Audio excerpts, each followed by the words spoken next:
ज्ञानाञ्जनशलाकया चक्षुरुन्मिलितं येन तस्मै श्रीगुरुवे नमः। नमां विष्णुपदाय कृष्णपृष्ठाय भूतले श्रीमते भक्तिवेदान्तस्वामिनिति नामिने। नमस्ते सरस्वती देवे गौरवाणी प्रचारिणे निर्विशेषशून्यवादी पाश्चात्य। Is my voice clear to you, all of you?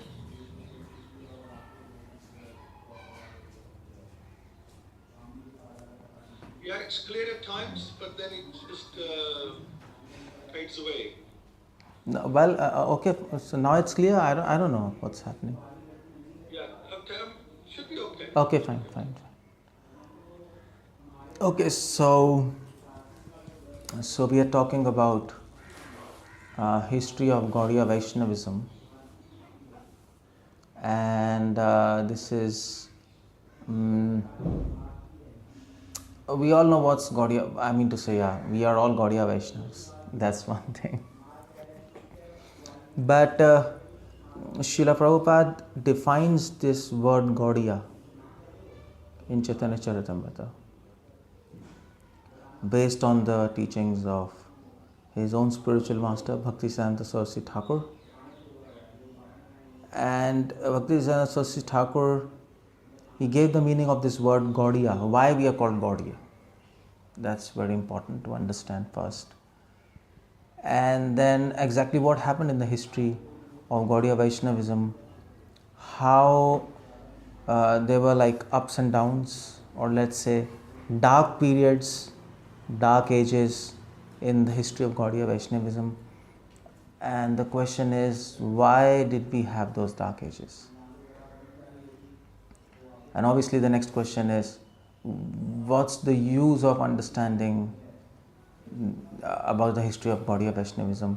What can we learn from that and then not repeat the mistake in the future? That's why I wanted to discuss the history of Gaudiya Vaishnavism today. So that, you see, Confucius, Chinese philosopher, he said, the roots of, the wisdom of the future lies in the roots of history. That's what Confucius said. Those who don't read history and know the history, they'll commit the same mistakes in the future. So I think we are committing the same mistakes presently now. If we can avoid it, then our movement will actually spread worldwide, and for the next 10,000 years, as Srila Prabhupada has predicted, ISKCON will be the movement to save the entire world, provided we are on the right track. That's the whole point. So you see, institutions in history, there have been many religious institutions in the history. It's nothing. ISKCON is one of the religious institution. Of course, there's a difference. We are giving the highest philosophy and the purest philosophy. Otherwise, anyway, other religions also, Christianity, Islam, they also gave pure teachings. Of course, we don't deny that. They were institutions, but then we know in the history of Christianity, Christianity collapsed after a certain time. Islam, there were so many problems in Islam, Sunni and Shia. Islam divided into two factions, Sunni and Shia. Still they are fighting. You see, there are all the fightings in Turkey, Palestine and all these places. What Sunni and Shia, they are fighting like dogs and cats. So their institutions, they come, they rise, they go down, then again rise. If we understand the dynamics and the history of religious institutions, we can understand what's happening, and then we can avoid the same mistakes. Okay, so coming back to our Gaudiya Vaishnavism. Gaudiya word, what's the meaning of this word Gaudiya? So Srila Prabhupada explains, we are called Gaudiya Vaishnavas, just like Shri Vaishnavas. South India, you will find Shri Vaishnavas who are actually located in Sri Rangam and also in Melkote, Mysore. Their headquarters are there. They are all devotees of Lakshmi. Their Acharya is Ramanuja. They are called Sri Vaishnavas. Just like and also Madhvas are there. Similarly, we are called Gaudiya Vaishnavas.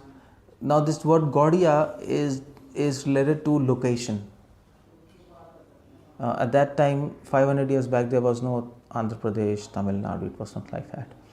500 years back, there was this Bangladesh, Bengal, Jharkhand, Chhattisgarh, Bihar, Odisha, many parts of Andhra Pradesh. All this eastern part of India, or let's say mid-east of India, it was all called as Gaudiya, God Mandal, God Desh.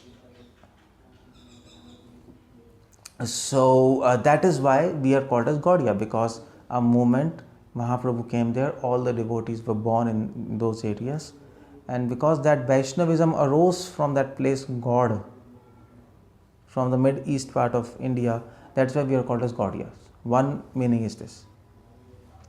Another meaning of Gaudiya is that God comes from the word good, which means jaggery. So Bhaktisiddhanta and Srila Prabhupada explains, because Gaudiya Vaishnavism is giving the rasa vichar of devotion, not just the philosophy, but the mellows of devotion. Chaitanya Mahaprabhu came to give and distribute the mellows of devotion, not just the philosophy. Philosophy, previous Vaishnava acharyas have had already developed to a large extent. Madhvacharya had developed the philosophy. Ramanuja had developed the philosophy. In fact, we belong to Madhva Sampradaya. We are actually called as Brahma Madhav Gaudiya Sampradaya. Our roots go to Madhva Sampradaya. We are not a separate Sampradaya. We belong to Madhva Sampradaya. There is a big controversy around this question, whether Gaudiya Vaishnavism is separate from Madhva Vaishnavism, or we belong to the same Sampradaya. But as far as Bhaktisiddhanta Srila Prabhupada is concerned, or our Gaudiya or Kabir Purn Das, or many great devotees, we belong to Madhva Sampradaya. Now, Chaitanya Mahaprabhu, what he did was, he took the philosophy of Madhvacharya, he developed it, and he gave us the mellows of devotion. For example, so you can understand like this. Previous acharyas, they gave the flower. They gave us the flower, the bud, the flower, and the beauty of the flowers. But Chaitanya Mahaprabhu gave the, what do we say? The smell of the flower. That Mahaprabhu gave us. Flower was there, but it was not, the aroma of the flower was not so developed, and it was not getting what can I say? So it was not in the air, But Mahaprabhu came and he distributed this aroma all around the world. That's what he did. So Chaitanya Mahaprabhu just added rasa vichar on tattva vichar. Tattva vichar means philosophy. Rasa vichar means mellows. He came to give that. So mellows means jaggery, isn't it? The sweet mellows of devotion, we say, isn't it? So Mahaprabhu came to give us that. That's why we are called as Gaudiya. Gaudiya. So now we are called as Gaudiya Vaishnavas because we are coming from that place, God Mandal. But if you want to precisely say, we are all followers of Lord Chaitanya Mahaprabhu. So there were 6 principal followers of Lord Chaitanya Mahaprabhu, whom he deputed and sent in Vrindavan to actually open temples, to write books, to find lost holy places. And we all know these are called as Shad Goswamis. Vande Rupa Sanatana Raghuyugau Shri Jiva Gopalakau. 6 Goswamis. Rupa Goswami, Sanatana Goswami, Jiva Goswami, disciple of Rupa Goswami, and then Gopal Bhatt Goswami. Gopal Bhatt Goswami is disciple of Prabodhanand Saraswati. Raghunath Das Goswami, who is actually disciple of Lord Chaitanya Mahaprabhu directly himself. Raghunath Bhatt Goswami, who is disciple of Tapan Mishra, his own father. And Jiva, so Rupa Goswami, Sanatana Goswami, they are direct disciples of Chaitanya Mahaprabhu. So all these 6 Goswamis, they were in Vrindavan, and they were deputed by Chaitanya Mahaprabhu to fulfill his mission by writing books, opening temples, finding lost holy places. And they did a great job, by the way, if you read the history. From 1486, Chaitanya Mahaprabhu appeared on this material world in 1486. He left this planet Earth in 1532. Yeah, 1530 to 1548. Chaitanya Mahaprabhu left at what, 1486? Yeah, 1532, yeah, 48 years. So he left the planet 1532 plus 42, 40, yeah, 1534 or 1530, what's the calculation? 1534, yeah. Mahaprabhu was present for 48 years. In that span from 1486 to 1534, in that period, Mahaprabhu established Gaudiya Vaishnavism. He established the headquarters of Gaudiya Vaishnavism in Vrindavan through these 6 Goswamis. And he established the seat of knowledge in Vrindavan. These 6 Goswamis established the headquarters in Vrindavan, especially Radha Damodar temple. And what they did is they developed the philosophy of Gaudiya Vaishnavism. They printed books and they started preaching the philosophy in a very systematic form. Chaitanya Mahaprabhu didn't gave us philosophy in a systematic form. He gave us the understanding of philosophy through discussions between Ramanand Rai and Mahaprabhu, Rupa Goswami Mahaprabhu, Sanatana Goswami Mahaprabhu. But then Jiva Goswami, what he did is he actually encapsulated the entire philosophy in a very systematic form. So Jiva Goswami, he gave us Gaudiya Vaishnava theology, Gaudiya Vaishnava epistemology, Gaudiya Vaishnava metaphysics, and all these categories which philosophers like to talk about. He developed a great philosophy in a philosophical terms, and he wrote a book, Shat Sandarbhas, which is a source of all of Gaudiya Vaishnava philosophy. So they did a very nice job and a great job. So that's done. But something happened after 1548. After Chaitanya Mahaprabhu disappeared, something happened, and a very nasty thing happened. In Vrindavan, everything was okay, but in Jagannath Puri, something funny was happening. When Chaitanya Mahaprabhu disappeared, Chaitanya Mahaprabhu was in Jagannath Puri. So Gaudiya Vaishnavism had 2 places, 2 locations. One was Vrindavan, which was headquarters. Another was Jagannath Puri and Bengal, which was actually called as Gaud Mandal, as I told. It was not Bengal, Odisha was not different. It was all Gaud Mandal. So there were 2 places where Mahaprabhu's disciples were there, and Gaudiya Vaishnavism was there. If 500 years back, if you would have asked somebody, okay, we want to learn Gaudiya Vaishnavism, where should we go? They would have told you, okay, either go to Vrindavan, to Shat Goswamis, or go to Gaud Mandal. So something was happening in Gaud Mandal. 1548, Mahaprabhu disappeared, and suddenly 5 people, they appeared. And they were like crazy, foolish, mad people. Still their names are famous in Odisha, and they are called as Panch Sakha, whose names are actually mentioned in Chaitanya Charitamrita if you look carefully. They are called as Panch Sakha. 5 crazy people, they came, they took birth, and they started an Apa Sampradaya. They started Apa Sampradaya. Apa Sampradaya means they started chanting Hare Krishna, they started dancing like Chaitanya Mahaprabhu, but they had a weird philosophy. That's the whole point there. Now there was one person, and he was I think he was Jagannath Basu. I think his name was Jagannath Basu. He started a movement Ati Badi, and this name is mentioned in Chaitanya Charitamrita. He went to Chaitanya Mahaprabhu and he said, "Look, Chaitanya Mahaprabhu, you are Krishna and I am Radha." He directly encountered Mahaprabhu and he said, "You know, Krishna and Radha." What did Mahaprabhu said? Mahaprabhu said, well, so Mahaprabhu didn't say, "You're a rascal" and all these things. Mahaprabhu said, "Yeah, you're a great man," and he just walked by. So in Bengali, a great person is called as Ati Body. Ati means great, body means bada, big. So you're a great man, and he went off. So people thought that Mahaprabhu actually endorsed his philosophy, and he started this movement Ati Badi. So this Atibadi is one of the upper sampradaya he started. Like that in Jagannath Puri in Bengal, many other upper sampradaya came, like Aula, Baula.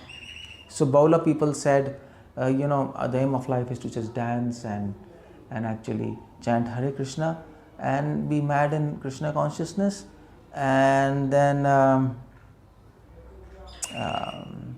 drink wine, because you have to become mad in Krishna consciousness. So how do you become mad? By drinking wine, that's all. So it's a part of Krishna consciousness. So they started another upper sampradaya, and then there was Sakhi Bheki and Gaurang Nagari. These were other sects which started in Bengal, and they said, because Mahaprabhu is Krishna, so because Mahaprabhu is teaching how to do devotion, so we are internally is Krishna, externally is Radha. So we have to follow the mood of Krishna, and we have to have our own gopis and own Radha, and then do our Ras Leela, and then that's how we will realize Samadhi through sex. That was their motto. You see, this kind of weird thing started just after Mahaprabhu left. So in fact, when Mahaprabhu was there, at that time, these weird things started. So what was happening? This was in Bengal. These upper sampradayas. In Vrindavan, what happened was, slowly these Shad Goswamis, they disappeared. Rupa Goswami left the planet, Sanatana Goswami left, Jiva Goswami left the planet.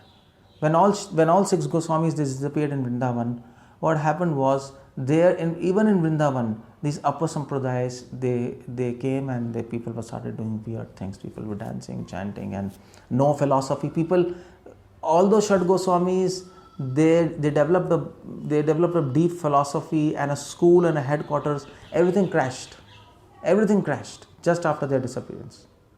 School got closed. Nobody was coming to learn Sanskrit. Nobody was coming to learn Gaudiya Vaishnavism. People became like sentimental fools. Vrindavan, people just left Vrindavan, because what happened was this. After what happened? So what happened was, actually these because Vrindavan is near Agra and Delhi, and so at that time Muslim rule was very heavy. Like in Delhi there was Akbar, and this here in Agra there was Taj Mahal and all these Humayun and Aurangzeb. So there was a big deep pressure of Muslim rule. In fact, we know from Chaitanya Charitamrita, even Muslims attacked on Vrindavan once, and all the deities had to be shifted to Jaipur. So people were getting frustrated by living in Vrindavan and Mathura. In Mathura, even presently, you know that so near Krishna Janmsthan, where Krishna is born, with that jail is there. Just besides the jail, there is a mosque. Right there in Mathura, there are 2 big mosques, minimum 2 mosques. And then so Mathura was captured by Muslim people. Vrindavan people were harassed. So people left those places. If there's no person, then who is there to read? It just got blank suddenly. So that was a dark period of Gaudiya Vaishnavism. Dark age number 1. There were 3 dark ages in Gaudiya Vaishnavism. It's dark age number 1. So because of all these problems, people were not coming, and those who were remaining, they just had weird philosophies, and they started their own movement in the name of Lord Chaitanya Mahaprabhu and Gaudiya Vaishnavism. So dark age number 1. Everything became down. So what happened was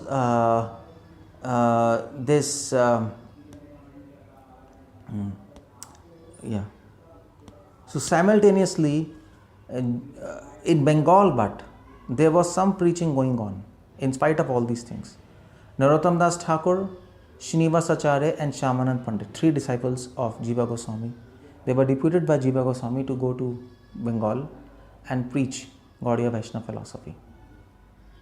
So they were preaching Gaudiya Vaishnava philosophy, and they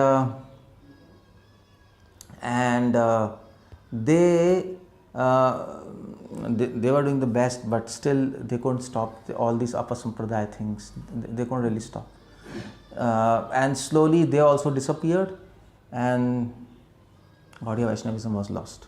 So it came up with Shad Goswamis and these three preachers, Narottam Das Thakur, Srimacharya Ram and Shyamanand Pandit, and then it came down. So this was Dark Age number 1. Now after describing these 3 Dark Ages, I'll tell you why these Dark Ages came, what was the problem. So I just hinted a little, and then we'll see what can we do in the future by learning this. Now what happened was, at this point of time, what happened was these 3 preachers, what they did, Narottam, Srinivas, Shyamanand Pandit, they started preaching very aggressively. In Vrindavan everything went down, but in Bengal, because of their efforts, again Gaudiya Vaishnavism came up. They started preaching against all these Gaurang Nagari, Aula, Baula, Atibadi, Sahijyas. They were like really after them.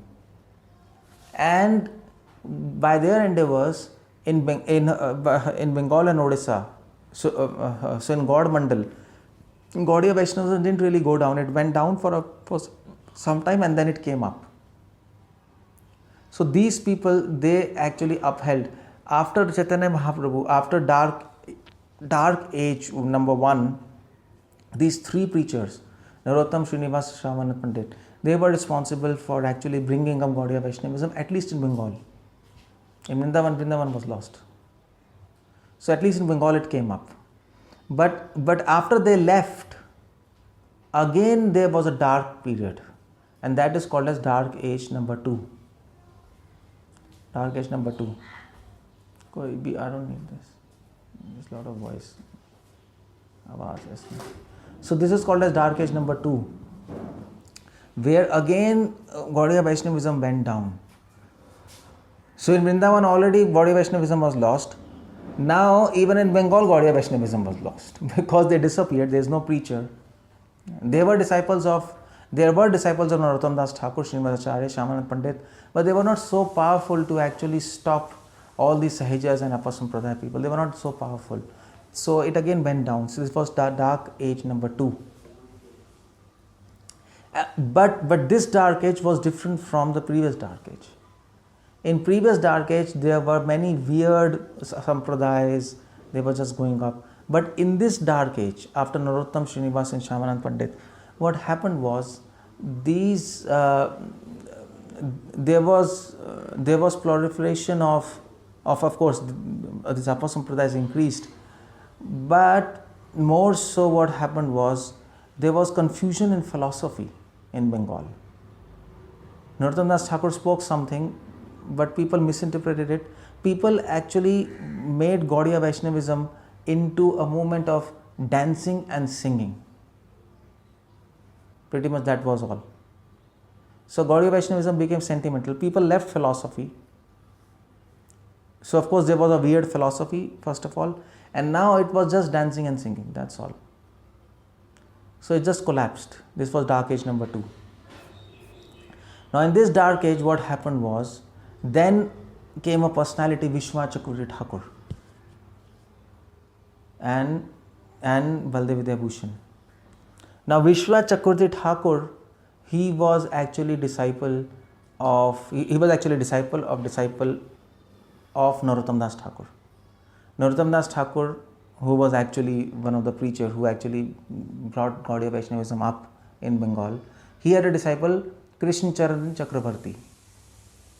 And Krishna Charan Chakravarti had a disciple, Radharaman Chakravarti. And this disciple, Vishwa Chakravarti Thakur. Vishwa Chakravarti Thakur, by his efforts, he actually brought back again Gaudiya Vaishnavism after this Dark Age number 2 in Bengal, primarily in Vrindavan. He shifted to Vrindavan, and Vrindavan, where Gaudiya Vaishnavism was lost for around 100 years. He went back. Vrindavan was jungle, nobody was there. He went to Radhakund, there were few devotees here and there. He wrote books so he had a pen name called as Hari Vallabh. He wrote books and he actually fought with Sahijyas and Upper Sampradayas and everything, and he brought back again Gaudiya Vaishnavism there. He brought people from outside to Vrindavan.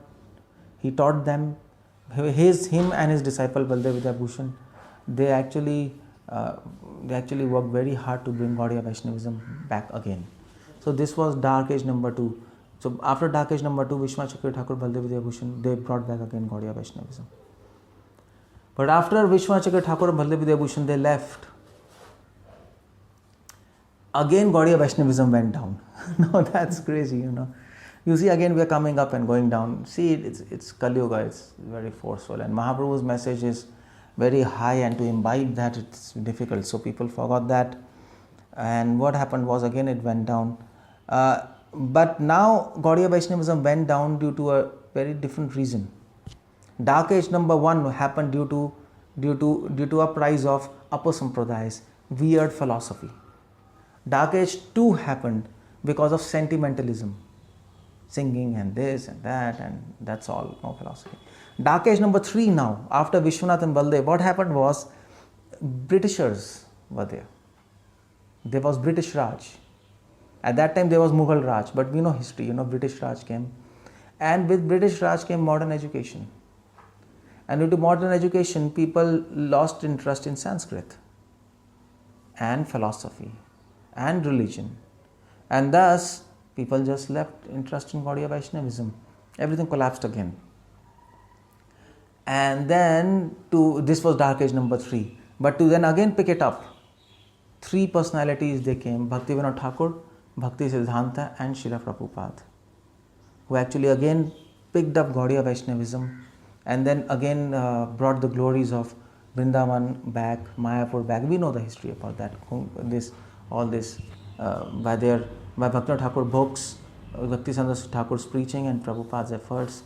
Again Gaudiya Vaishnavism, now it's there, now we are there, now we know ISKCON and Gaudiya Math presently. So these were 3 dark periods in Gaudiya Vaishnava history. Now if you look properly, the reason of these dark periods, as I hinted, the first dark age was due to weird philosophy, upper sampradaya. Second dark age was due to sentimentalism, no philosophy, only singing and dancing. Third dark age was due to modern education, by which people lost faith, people became atheist and blind, blah, blah, blah, and blah. So what do we learn from this? We learn from this that if in future our institution, ISKCON, or any religious institution, the collapse of any religious institution happens due to these 3 reasons, which should not happen in our movement, in future, or maybe now, if it's happening. We have to avoid this. If we don't avoid these 3 mistakes, again we will have a dark period in our history of Gaudiya Vaishnavism, right in our lives. So the 3 dark periods were due to what? The first dark period was due to weird philosophy. There was a weird philosophical understanding. So the whole point is, what do we have to take care of? We have to take care of philosophical understanding first of all. We have to train people in philosophy and right philosophy. That's why Prabhupada, in the first point, in the first motto of ISKCON manifesto, he said, so what's the aim and object of ISKCON? Prabhupada writes in the manifesto, to systematically teach people of the entire world, isn't it? The spiritual knowledge. Prabhupada writes there, for the peace of the entire world, but to systematically train them. Prabhupada has written many letters where Prabhupada wanted a college attached to each temple of ISKCON. A college, which Prabhupada said, Varnashram college. So Prabhupada wanted that. Of course, it didn't happen due to whatever reasons. But because of that, people join with us, but then they're not philosophically trained. So we do the same mistake what happened in the Dark Age 1. It's happening, the same mistake. People come to a movement, they read Prabhupada books, they become pure devotees, no doubt. But they're not trained systematically, and that's a big flaw there. So then, because of lack of training, people know things, but at the same time they do not know. That's what happens. If you ask any congregation devotee, do you know Krishna consciousness? Yes, I know. Can you give some lecture? Oh, I can't give. There are so many things. I really don't have things in my head. That's the whole point there. So people have not imbibed in a systematic way most of our devotees. You ask many of our devotees, have you read Srimad Bhagavatam complete? No. Have you read Chaitanya Charitamrita complete? What is Chaitanya Charitamrita? A novel by Charles Dickens or what? People don't know really. I'm not just joking around. These are devotees 20 years in the movement, by the way. They have not read Chaitanya Charitamrita. They have become temple presidents, they have become leaders, but they have not read Chaitanya Charitamrita. How? That's quite unfortunate. And I'm not saying Mayapur released this information last year. So Mayapur did some form filling. So in Gaur Purnima time, many leaders and temple presidents, we all go to Mayapur. So they read a form and they told, please fill it. So in that form, one of the blank was, have you read Chaitanya Charitamrita? 99% devotees had said no, completely no. And these were like 30 years in the movement, 20 years in the movement. I've met people. So, is it okay? That's my question. Is it okay? Is it normal that after 25 years in the movement, being a leader and preacher, you have not read Chaitanya Charitamrita? I don't find it okay. It's not okay. These are our books, Bhagavatam, Chaitanya Charitamrita. Prabhupada said these are our law books. If we don't know these books, then how we will guide people? We can guide people practically, that's okay, by your experience, by your maturity, but not philosophically. Now, Dark Age 1 came due to philosophical lack, not due to practical and maturity lack, not due to lack in experience. People who are there in movement for many years, they have experience, they have practiced devotion, I'm not denying that. They can guide people, they can bring them in Krishna consciousness, but what about philosophical understanding?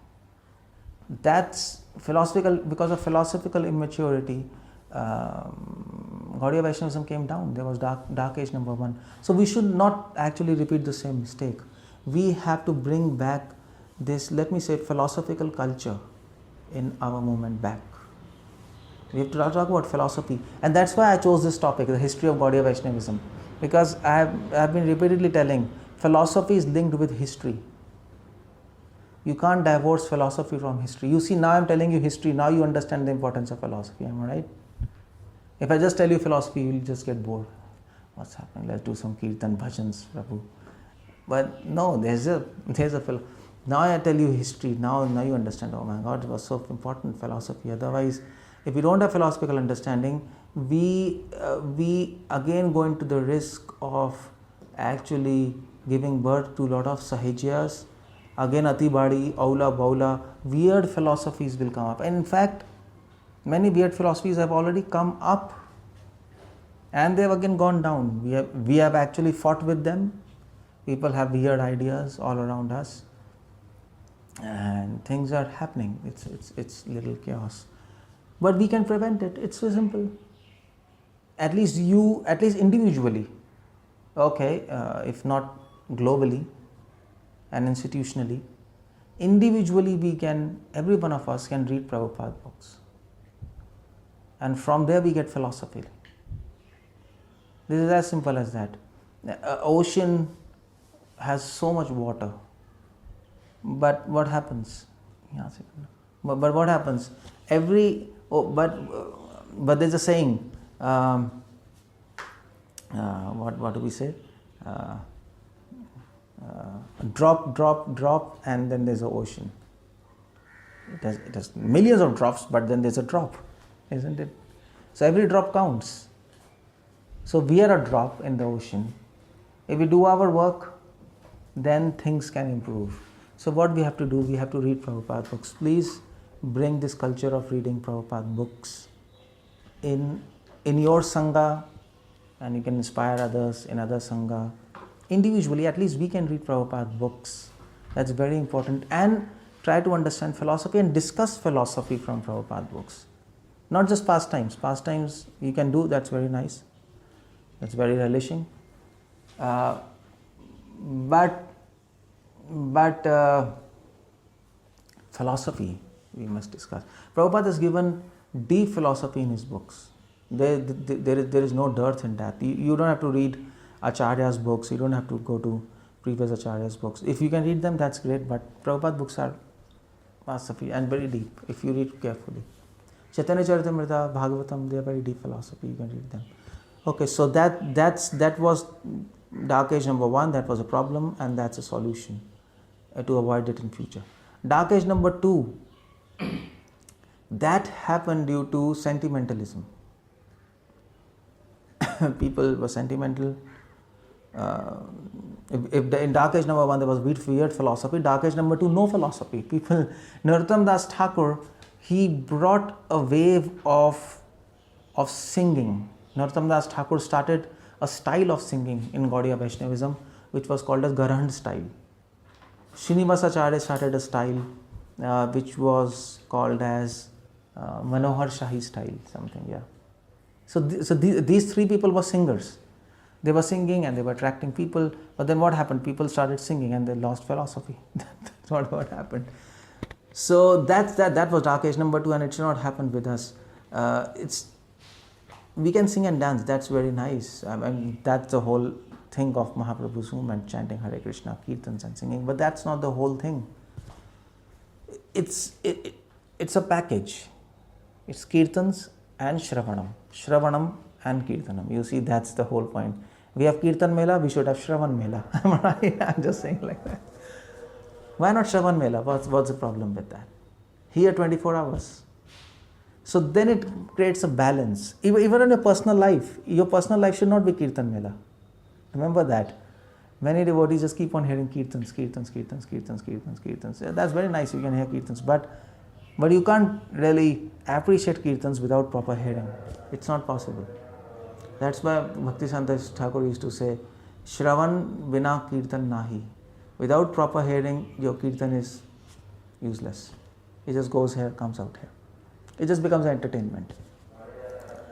So to avoid that same mistake, what we have to do is, we have to, besides philosophy, we have to actually train people in philosophy. There's a difference between learning philosophy and training people in philosophy. Because people became sentimental, people lost philosophy. It's not that people didn't have interest in philosophy, but there was no regular training in philosophy. That was a whole problem there. No regular training in philosophy. So we have to train people in philosophy, and for that we need a philosophical guidance and proper training, and that's why Prabhupada said we need Varnashram colleges. We need colleges along with temples. And in fact, many times Prabhupada said our temples are colleges and universities. Prabhupada said, one reporter asked Prabhupada, why are you opening so many temples? Prabhupada said, my temples are educational hubs. Prabhupada said that. Educational institutions. Prabhupada envisioned his temples like that. Prabhupada didn't want temples only with deities and bells and prasad. That was not his vision. His vision was people come and then they take education. The training is required. Training not just in philosophy, training in Vaishnavism. Training in Vaishnavism helps to actually give roots to philosophy. Then people don't become sentimental. Training in Vaishnavism, training in practical outlook, training in management. We need training. Because what is happening is, now devotees come, they do many services, but they're not trained. They're not trained, then they commit mistakes, and then authorities shout and this and then so many problems. And why don't you train people and then ask them to do services? It's perfect. So that's dark age number 2.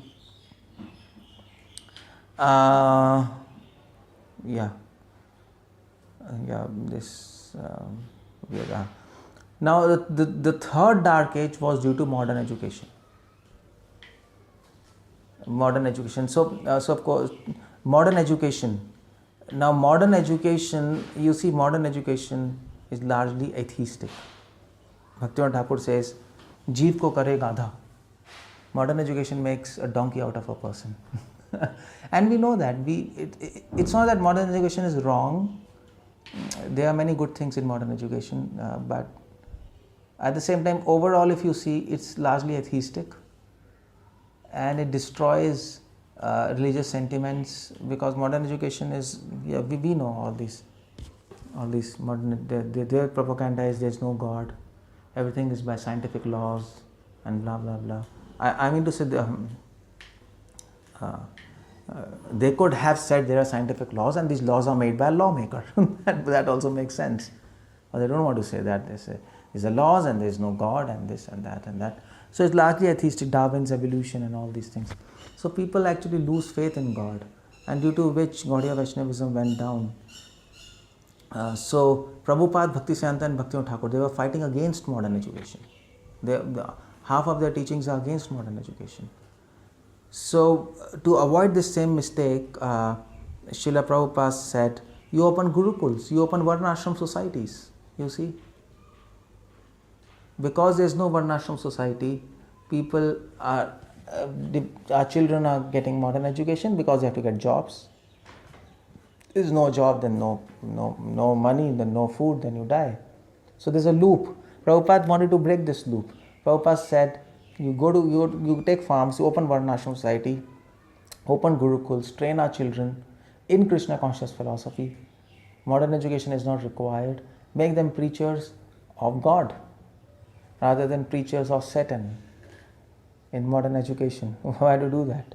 Or rather than just working just for filling your belly and money. That's not a good life. Prabhupada envisioned Varnashram societies. So this is another sector which we need to work on, which has not yet come in our ISKCON, but it's slowly coming. Many devotees are doing Varnashram society. I am doing one, as Prabhu told, in Punjab. So that will actually, that Varnashram society will actually help ISKCON to actually take off worldwide. Still it's be a worldwide, ISKCON is worldwide institution. We are still in the world, our ISKCON is a global organization, but at the same time, the impact is not so global. So many people are out of ISKCON, am I right? So less people are in ISKCON. So Prabhupada wanted the entire world to come. How that happens? That happens by Varnashram societies, when people lose faith in modern system. People lose faith in this modern system of machine, corporate, earning money and filling your belly, and that's all. How do you do that? By opening Varnashram society, by opening farmhouses. You come, you live, you have a simple life, grow your food, keep cows, drink milk. No need of toiling so hard and no need of learning so many things. Just learn Krishna conscious, learn basics and go ahead. How many of us remember history? I mean to say all those dates, Battle of Panipat, Battle of this, Battle of... Nobody remembers. How many of us remember chemistry? Organic molecules, inorganic molecules, what was that called as? Chiamers, yeah. So chiamers are there, and what else was there? I forgot, benzene molecule and all these, that circle, and who cares for that? Nobody remembers that. We don't even need that. Why we were taught? It's a waste of time. If somebody wants to go in that field, he should be taught. Why we should be taught? Calculus, who requires calculus? I have forgotten even Pythagoras' theorem. Who requires that? Even, I mean to say, even engineers do not require that many times. Pythagoras, we remember our own things, So large part of education we don't require. Prabhupada said it's a waste of time, but it's a system, what to do. They have to provide an alternative to the entire world. That's Prabhupada's idea, Varnashram societies. So these three dark ages came due to lack of these three things. Lack of philosophical understanding, lack of training in philosophy and in practical Vaishnavism, and lack of Varnashram societies. Because of that, Gaudiya Vaishnavism went down in dark ages. So if we can take care of these three sectors, and at least at our level, okay. So you don't have to go and bring a revolution, and go to Mayapur and then announce in mic, we want to change. No, you don't have to do that. You have to start with your own small setup. That's all. Your own lives, not setup. Your own lives. In your lives, you can bring philosophy back by reading Prabhupada books. In your life, you can actually train yourself by actually finding a good guide under whom you can get trained. That little homework you have to do. You have to find a good devotee whom you can learn and you can follow and get guide.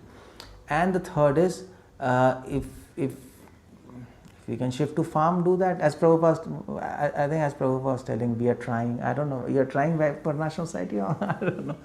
Isn't it, Prabhu? I don't know. You just told something. Yeah, I'm just saying that we're looking at having a farm community. Okay, good. Yeah, that's great. That's great. So you're looking at that. Acquiring some cows and. Okay, yeah, fine. So it's in pipeline. Okay, that's great. So yeah, so if you are looking at that, that's great. I mean to say, individually devotees can open farmhouses. There's no problem. I mean, at least in the West, there's no problem. In India, you don't find farms and jungles. It's all nonsense. If you go in jungle, by the way, take a farm. So next day somebody will slit your throat and you're out. That can happen in India. India, anything happens, you know. But in West, at least these things will not happen. You're a little safe. You can take your small place in a suburb and take your farm, and it's easy to do in West. Of course, there are some strict rules in the West. In India, there's no rules and you can do anything you like, but that can be worked out. But the whole point is, where there is a will, there is a way. At least if you have a vision, then you can do that. And it's possible, it's simple. And it's more happy life. And your children will lead a happy life. Your children will at least praise you for giving a legacy, for giving a new vision to their life. Isn't it? Otherwise, all children are in the same pipeline. So like that. So this is the history of Gaudiya Vaishnavism, where in brief, very brief, I could have gone in very details. I could have given you names and dates, exact evidences from where this information is coming. But a lot of this information of dark ages and what happened is right there in our Gaudiya Vaishnava books. And few main sources. So if you want to know what happened in the history, you can read books like Bhakti Ratnakar. There is a book, Bhakti Ratnakar, by Narahari Chakravarti Thakur. You can read Prem Vilas, which is written by Nityanand Das. These few books. You can read Karnanand. You can also read Advait Prakash. These books, if you read, of course, they are in Bengali. So you might have to learn Bengali. They might be translated, so you can have a look in the net. These few books give you the documents which were recorded. Real documents. We still have real documents 500 years back. The legal documents we have in Vrindavan, Jiva Goswami, Rupa Goswami had legal documents of all these temples and exchange with these Muslims. They are still preserved in Radha Damodar Mandir. You can go and have a look. No problems. Those legal documents will give you history. Am I right? And this Bhakti Ratnakar, Prem Vilas, these devotees, they recorded history. They have recorded even letters of Goswamis and Narottam Das Thakur, Srimacharya. All these exchanges are there. So by reading all those things, you can find this history. So I didn't tell you the evidences, but I just told you a brief history in nutshell. What happened was, but if you want evidences, maybe later we can do some seminar and I can tell you exact references. But there's no requirement. I mean to say, it's all whatever I've talked. It's backed up by evidence, but it's also logical if you really think about it. Or you can read these books and get a hang of it yourself. Anyway, Hare Krishna, Srila Prabhupada ki jai. Any questions?